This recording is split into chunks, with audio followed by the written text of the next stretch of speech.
and hopefully nobody will be offended because the disclaimer begins like this, that this speech is meant to offend, upset and enrage the listeners of it. All critics were harmed in my mind while penning this down. And be warned, if you do plan to complain or lodge an FIR, remember, I will hire a more expensive lawyer. And I know this because I do know what you get paid. So yes, here I'm a filmmaker, a TV host, a producer, and the occasional bad actor, standing in front of a room full of amazing critics.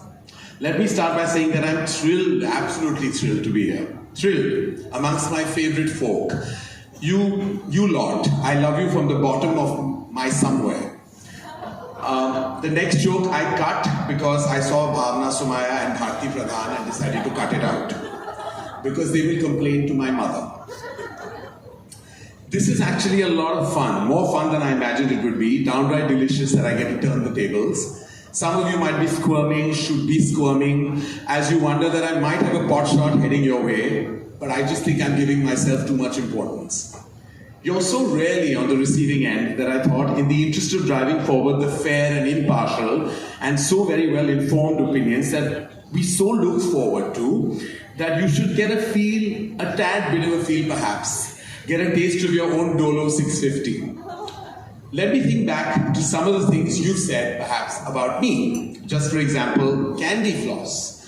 You've called me to the point that I don't allow my children to have any of it. The champion of first world problems is another charge. The NRI king, the uplifter of the already uplifted, the standard bearer of that much misunderstood movement, Posh Lives Matter. Because apparently, heartbreak simply cannot or should not be a rich man's problem. And for what it's worth, I recognize that I'm a little doomed by perception. You look at me and see my Gucci and Dolce & Gabbana, and my cinema unfortunately bears the brunt of it. You know and I know that when you're writing about me, that I come with baggage. And yes, it is limited edition monogram baggage, but it's baggage nonetheless. Can you truly take a man seriously who discusses sex lives with movie stars? Clearly not.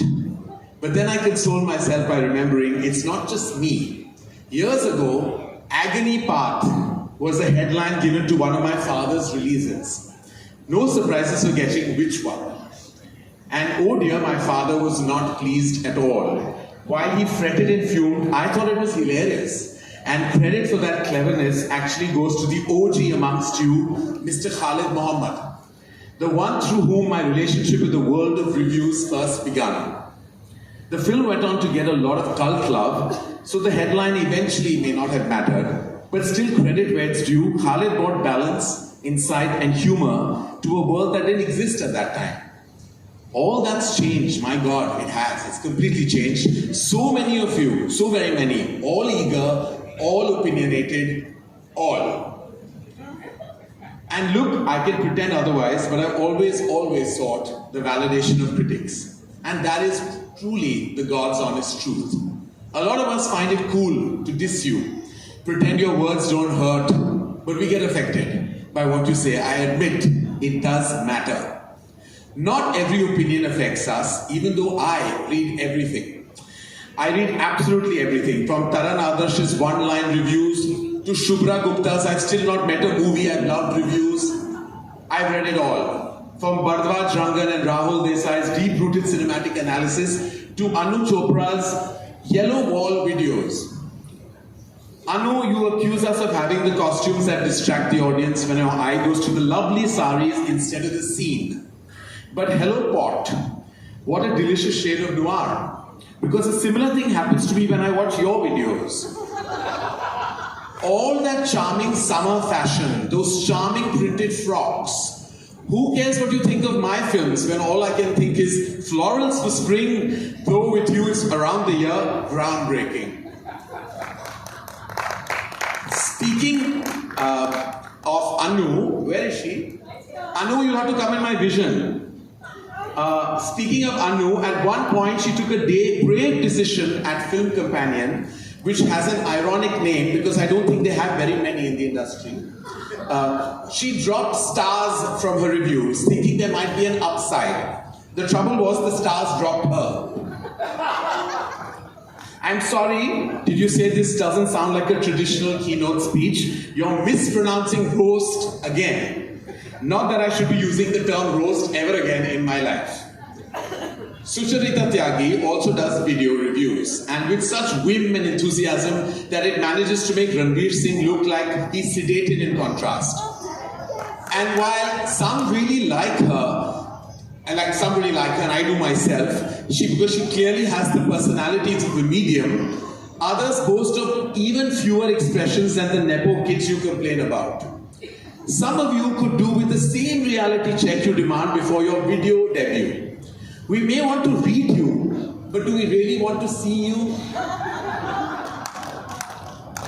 I also love that Film Companion has 4 different critics with all decided points of view, or maybe 5 if I may have got that wrong. I've heard of a one-stop shop, but this might be pushing it a bit. It's like having 4 Pradas in one mall. Notice I said Prada and not Zara. So yes, given the above, I accept that I'm a little obsessed with what critics have to say.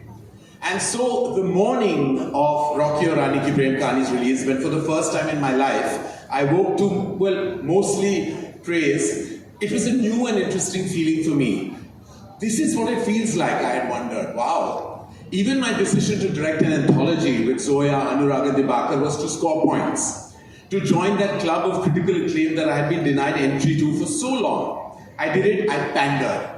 I took the long drawn out shots, the careful close-ups of things I absolutely did not need, touched on a topic that got me brownie points, and it kind of worked. I'm grateful that my calculated manipulative call mostly worked. See how easy you guys can actually be. See, this works because it's not as though I would ever pay a critic for a positive review. No way, never. Though, come to think of it, I did hire one, an excellent one. And now he doesn't even review films. So that worked out. So basically, if you can't beat them, hire them. Thank you, Rajiv Masand. Do you know that being a critic was in fact one of my initial career options? I really thought about it. I was kind of going to do it anyway. I have a special WhatsApp group for only 6 of my friends. No, I will not tell you who, and I will not share those reviews ever, because if I did, me and my 81-year-old mother and my lovely twins will have to move to a mountaintop very far, far away. They are, as the Gen Z would say, full of slay. You guys have featured too. We do also sometimes review the reviewers, and that's as much fun, I promise. Which brings me to my very last point. In a world where we all trained to seek validation, where does that leave you, the dispensers of it? It's a heady business, right? The final say, the thumbs up or down, the ratings, the headers, the knowledge that you can have some say in what an audience does, how the film will eventually fare.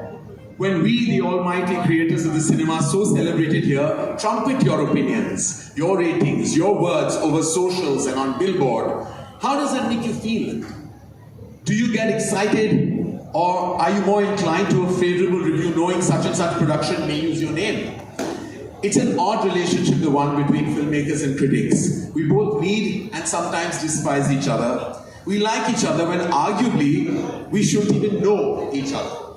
The great critics of the West, the Anthony Lanes or the A.O. Scotts, the Roger Eberts, they never allowed their opinions to be in any way impacted by familiarity or affection for anything other than the film in question.